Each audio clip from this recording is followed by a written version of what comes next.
Many of us have heard this saying many times, and so have I. Today, I have a guest speaker who is here to chat with us about her journey. It has been very, very interesting because nowadays, what we all hear about is how, going ahead with your formal education. There are so many pathways. We do our masters, bachelors, we study well, which is all very good. But some of us feel if we are not able to, access that, how can we achieve what we want? Well, then this story is very interesting for all the youth graduates listening to us across the world. This story is all about how you must ask for the opportunities that you're worthy of and how you can do that. And today, please welcome Payal Agrawal all the way from India. Hi, Payal. Thank you so much for coming on Hi, my first everybody. step ever. Namaste from India. Namaste, Hello. Payal.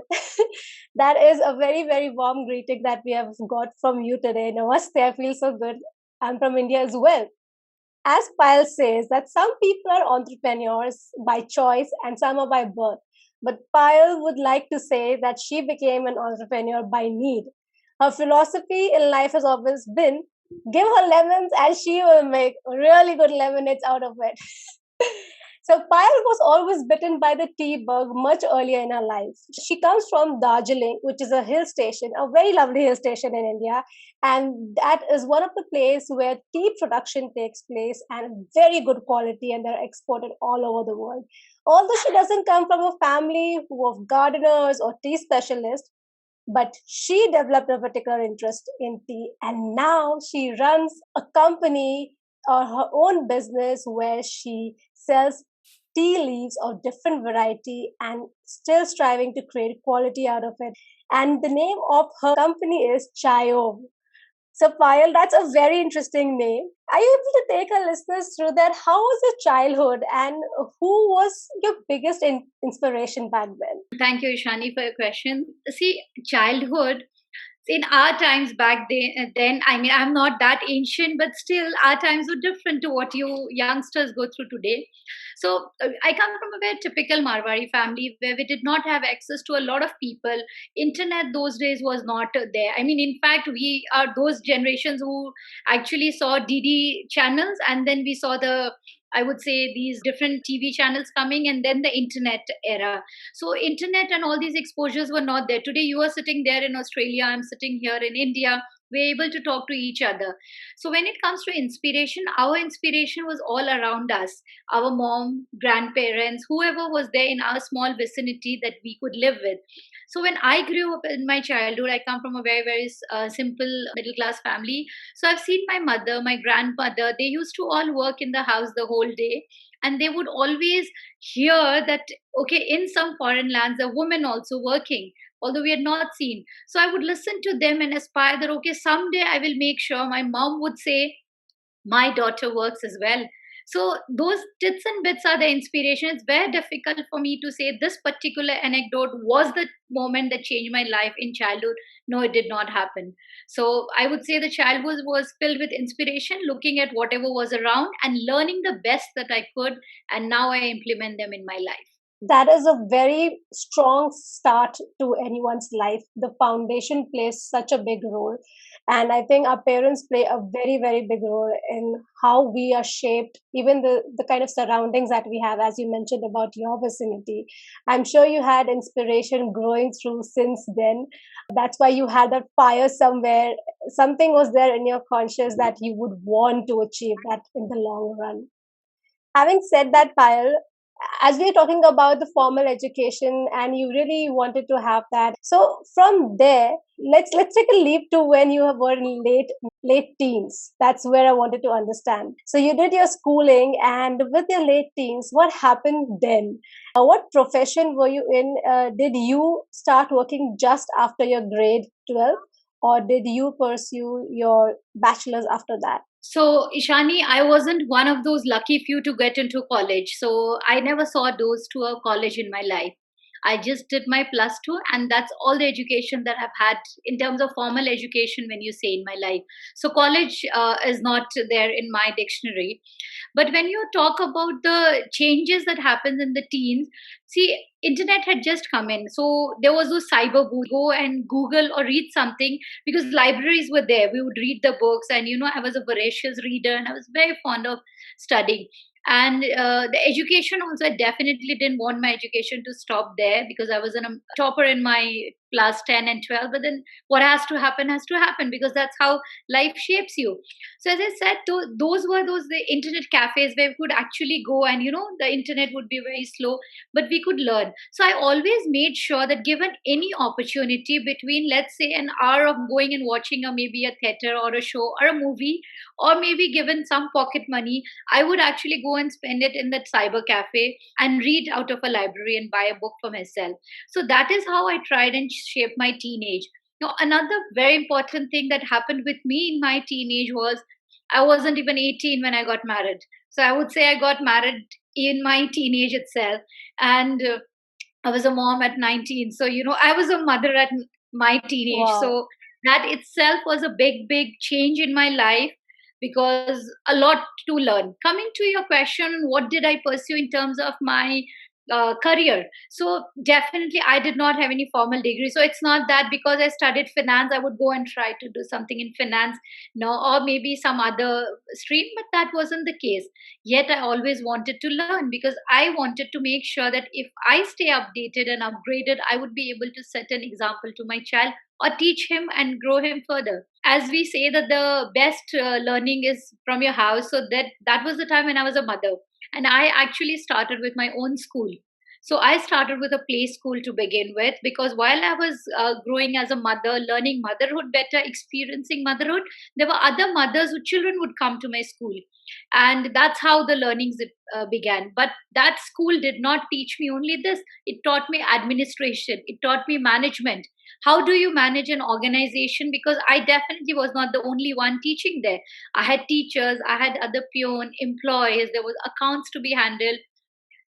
There was a lot of teething problems initially, but that was my first venture. So I always say I learned administration simultaneously. 5 years down the line, I picked up a career on the side in insurance, because again, as you already mentioned, that I was a need based entrepreneur, I wasn't a passion entrepreneur in the beginning. So there was a need, there was some financial crisis we were going through in the family. So I picked up a simultaneous thing in insurance. I learned finance over there. So that's how I say that even if I did not get a chance to go to a college, doesn't matter, I learned everything practically. So that's how the journey continued. And from there to a restaurateur for a decade. So I was a restaurateur for a decade. So I have completed 25 years of my work experience already. So when I say I was an educationist for 8 years, simultaneously juggling with the insurance career, I've had 10 decades, sorry, 1 decade of a restaurateur experience. And now since the last 5 years, I'm a teapreneur. So I could actually sum up my entire 25 years into that. So that is very, very interesting, Payal. One thing that I notice is your spirit to continuously learn. Even though you did not define yourself in a particular field, in a profession, but you always had a very open mind and you kept learning. It actually comes as a surprise to me that you had the opportunity to be an educationist, be a restaurateur, and now be a tree entrepreneur, because that's really amazing that you could really experiment. But with all these different industries that you were in, you essentially, as you mentioned, you were developing your transferable management skills, which are so necessary. It's very interesting to know. I think one point that you mentioned was that you were saying you were not lucky enough to study, to do your formal education, your undergrad or grad. Funny, because nowadays people choose not to if they don't want to. Everything has become a choice now, and they still do well. But I think from your story, what really comes out very evidently is that whatever it may be, education or no education, one must have the mindset to learn. And even if most of us are fortunate enough to learn, to grow and do a formal education, but if you stop learning after that, just actually you're not putting your education to use. So that was terrific. Being a mom at 19, having that challenge as well. Not a challenge, but as a responsibility, I would say. So that's very interesting. Now, I think I would like to get to the very interesting part of your story. When you had the chance of, asking and going ahead, applying for this women internship program that happened at Indian Institute of Management, Bangalore, if I'm right. And it is one of the most prestigious management school in India, top most university that we say. So I really would like my listeners to listen to this carefully. How by asking about something or applying for an opportunity that had never knocked at your door, you made it happen. So yes, Payal, if you could take us through the journey from securing that spot in the program. So, as you just said, that what you asked is what you get. So, I'm a firm believer of this fact that if we ask, we'll definitely get in life, whether it's from the universe, whether it's from our parents, until and unless we are vocal about our thoughts, it doesn't turn into reality. So, when it comes to education, although my entrepreneurial journey was doing good, see, ups and downs will be a part of business. I have never seen any business graph which only goes up. The graph will always go up and down, so that's a part of it. But still, I always had this, this pain within me. I always used to say that I wish I was educated, I wish I had gone to a college. So I think somewhere, and I always continued learning wherever I could get an opportunity, whether it was online. If I saw some new podcast coming up, I would just grab my phone and listen to it. Or on the way, when people drive, people are generally busy listening to good music, but I was always have an audible playing on my car. So these are small changes that I brought into my learning attitude, because I had to manage the time. It's that much time that I had after doing all my duties. So I would say it's that mecca of education, that place where every student would like to go in life.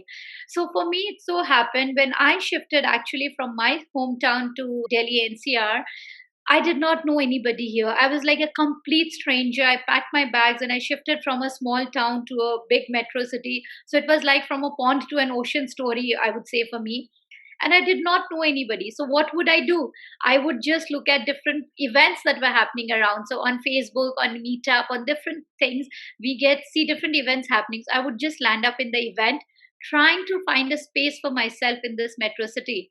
And in one such event, I heard that there are different programs which are supporting women entrepreneurs. And my tea venture, I had just started. Oh, And I lovely. was actually, Right time. yeah, it was actually the right time. So I was looking at opportunities where I could learn more and enhance more, because after starting I was feeling like a little stuck. So that's when IIM happened, and I would say it's my tea venture. So I will actually want everybody to listen to it very carefully, that if you don't do your education and the time, it doesn't matter. Sometimes our business will actually make us study. So it's my tea venture that actually today I proudly say, from an undergraduate to an I am degree that I'm holding, and not only IMB. I Because of my venture, I got a chance to go to Amity University. I went to IMB, and another organization, Procter and Gamble, actually gave us training. So Procter and Gamble, being the organization that it is, 120 years of FMCG and the different product knowledge. So imagine me running a startup in a FMCG industry, and I get to learn from the who's who of that That's organization. bingo. Yes, it was. So IMB was the first day when I entered IMB. I was like, I had tears in my eyes even to step in. But that organization is truly the organization that shapes people. So when I stepped there, I realized there were a lot of things that we were doing in business. I personally, I would say I was doing them in business, but I didn't know the real terms and technologies. A small incident, like when I made my shift to Delhi, out of my small town, people often ask me this question, that why did you choose Delhi NCR instead of Bangalore, Mumbai, Kolkata, and other cities? So I just did my calculations and I decided Delhi, because it was a new startup I was trying to do. But today, after being an IM, I say I did a SWOT analysis, so I know the terms now. When we talk of inventory, we were actually doing inventory. We were keeping stock, we were keeping a track of what is coming in, what is going out. But now I know that real terms for this is inventory management, data mining. So I would say I owe it to IIM today, that when I come across and talk to people, I definitely bring my experience of business, but then now I know the real jargons and the real terms and terminologies to talk. So yes, IIM it was, and to every entrepreneur, student, whoever is listening to it, it's never late in life. If I can go to IIM at the age of 40, you at any age you can go. And without a graduation degree, I was selected. So just wish for it and work for it. It shall happen. Firstly, congratulations on making this thing happen, because, as I'm saying it again, getting a spot in IIM, Indian Institute of Management, is a huge thing in India, because it's the topmost university in India, and many people compete for this position. So it is a huge deal to get into it. So congratulations for that. First thing, there are a lot of things in your journey, in this entire journey, that I would like to speak about. I think to start with, I would like to just ask one more thing. What I see is a hunger and passion to learn. You utilize the time in listening to podcasts, reading, going out and finding out events where where you can learn more, network with people. So you were utilizing your time for the right things, and this tells us that you need to have a right mindset to do anything, and willing to make an effort, which you were making. And then you happen to come across this program that runs at IIM.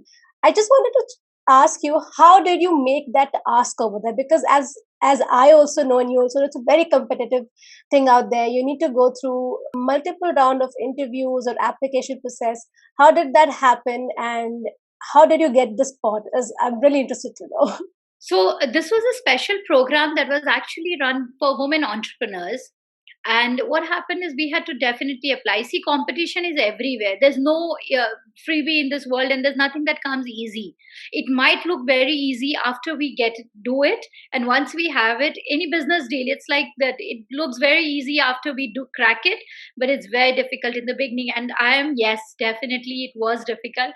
So there was multiple applications. So it's a program where 10,000 women are being supported on it. So the applications were there. We had multiple rounds of interviews to go through. And this reminds me a very interesting thing. So the day I was supposed to be interviewed, I was actually in Hyderabad, and I was on a panel speaking with some, I think there were, yeah, it was a event for women entrepreneurs, and I was invited as a panelist to Hyderabad as a speaker. And I get this mail from IMB that, okay, you have an interview at so and so time. And it is like, oh my God, I'm here as a panelist. And then 2 hours later, I'm supposed to be giving my interview. There's no way in the world that I could actually fly from Hyderabad to Bangalore in that gap of 2 hours. I requested them, and they actually made shift, and they agreed to do it on a Skype. And because on the panelist also, definitely I know I am was a bigger opportunity for me, but I had committed there, and I did not want to fail my commitment. So I requested with an honesty that, okay, this is what it is, and I send them the invite that this is where I'll be. So I actually had to sit up in a restaurant, try and get borrowed Wi-Fi, and I did my interview on that. So I would say I applied for the I am on a borrowed Wi-Fi connection in some cafe. So the interview definitely would be intense. There'll be different rounds of questions that you'll have to go through. First, it'll be the submitted application and the interviews. So I would say it's the professors and all who took my interview. They definitely saw that, okay, I was passionate about my work. And the whole idea for a teacher and a professor is to grow somebody who wants to learn. So I think that is what they look at you. They don't even look at, they don't only look at your old degrees. And there I would really like to give this mention to Isha Chopra, was my mentor, and she actually, had her, my papers had gone to her also, and definitely an undergraduate was red mark there. It was a red flag there because I was an undergraduate myself. But then she went through the entire application, and she had a call with me, and definitely after that, if she accepted it, I'm highly grateful to her and to all the professors and the interviewing team of IMB. How you started off with looking out for the opportunity that you felt you are worthy of, that you can learn from, and finally landing up that position that you were looking for in the program. And I understand that from there, your journey was very, very interesting, because Isha Chopra, as you mentioned, she was here on a podcast as well. And she told us that what she remembers of you is that you thanked her for the learnings and the growth that you saw after doing that program. So, if you're able to take us through the top three highlights or your learning from your extremely fast, successful growth of your company after you completed the program. So, I mean, it's very easy. I mean, I can give you tens of my learnings from there, but top three, if I would like to give, first is customer first. So, the first thing that, I learned is it's not about what's in it for me, what's in it for you. So we generally actually whenever we are doing something, we tend to see that what am I getting out of this deal. But after the IM lessons, I learned my customer first. Whatever I'm going to do, whether it's a product, a service that I'm going to render, how does my customer benefit from it? If my customer is happy, I definitely will, my company will grow. So that was my first lesson.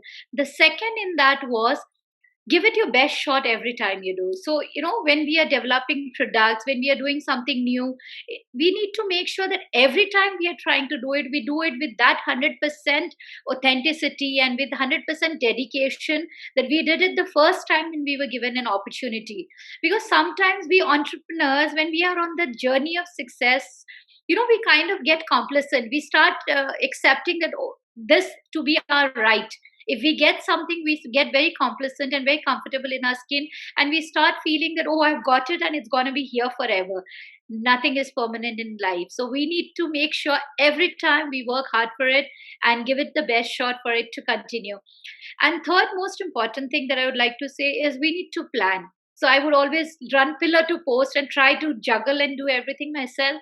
But what I learned from there is delegation. It is very important to plan and delegate, because if we don't delegate, we will not be able to get enough done. We can only do so much as an individual.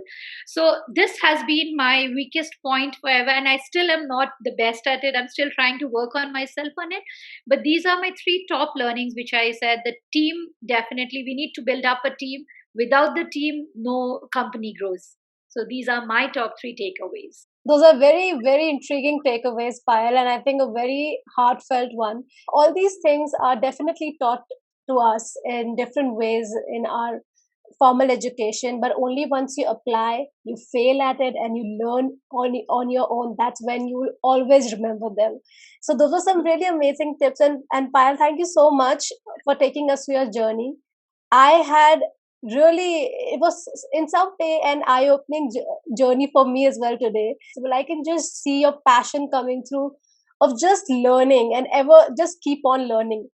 So I would like to say to our listeners, I hope you got a lot out of this episode today, and you have understood why you must ask for what you feel that you're worthy of, because you can definitely get it, and we do not get the opportunity always in front of us. And if you keep waiting, you might just miss it. And it is the time when you have to stand up and ask for it, but also be ready for it when you ask about it. I really liked your journey from the very beginning, as you mentioned, Payal. And before we close, I would just like to mention one thing to our audience, that formal education or no formal education is a personal choice. However, you look at it in that way. But with either way that you go ahead in your journey, what is really important that really you value your decision. If you believe and value that you do not want to go ahead and pursue the education, and you want to go different ways, start experimenting and learn from it, that's all good. But if you want to really study and you want to go ahead with formal education, then you need to value it. And even after you complete it, you should always be open to learning. And Payal, thank you so much for being on my first step ever. I really loved your journey. I have nothing else to say. I think I'm falling short of words today. And before you leave, are you able to leave our listeners with a quote or a saying that you really resonate with? So there are many actually I can leave you all with, but I know we need to end it somewhere. So before I give that last statement, I would like to really add to it, Ishani, what you were just mentioning to all the people listening to it, that yes, when you get an opportunity to learn, you need to apply it. Because gathered knowledge is of no value. It's the applied knowledge that is valuable. Because we all kind of keep gathering knowledge. It comes to no value till we apply. Like we generally buy books and keep, I have the biggest bookshelf in the house, or that's the kind of attitude we develop. But if we don't read that book, it's of no value. Now, as my closing statement, I would like to say everybody that if one opportunity you got and it did not work for you, it does not mean the doors are closed further. Every opportunity that comes opens the door, but every opportunity that goes by closing a door actually paves the way to a new door that will be opened. It might sound very complicated, but I'd like to repeat it once again, that like every coming opportunity opens a door for us, when an opportunity closes, it goes away. That door closes, but the door will not remain closed forever. There'll be a new door opening soon. So always watch out for that new opportunity, because life is continuous, nothing stops. So we are actually creating memories. So it's the journey which is beautiful, not the destination. So watch out your journey and make it the most beautiful journey you can. Thank you so much, Ishan. Thank you, Payal. That is a very practical and a very positive advice that you have shared with us, because that's where we ultimately stop. Once something doesn't work, we stop there. Most of us stop there. And I have done that a few times earlier as well. But I'm also changing my ways and learning from people, from stories like yours, such amazing stories. So thank you, Payal, for being on my first step ever. And I would also like to mention that if you have enjoyed this episode today, you've learned something out of Payal's journey, please drop her a message on Instagram. I will share her Instagram handle on my Instagram account, which is my first step ever _in, where you can drop her a message saying thank you, because it's always good to be grateful to people who give their time, because that's the most precious thing. And a huge thanks to Isha for making us connect with each other. And guys, this is how networking works. So thank you so much to everyone for My giving this. gratitude to Isha as well. She's Yes. always been a supporter. She's always pushed me whenever I feel down, and I'm like, no, I don't think I'll be take it beyond this. She's like, no, no, just go for it. It's just the beginning. So she's a great mentor and motivator. Another great thing to learn is to support each other. That is amazing. As I think Isha mentioned, when you lift people around you, the community, the society lives as a whole itself. So thank you everyone for tuning into my first step ever podcast today, and watch out for the next episode soon. And all the episodes links and YouTube links can be found on my first step ever #IN Instagram account. Thank you so much.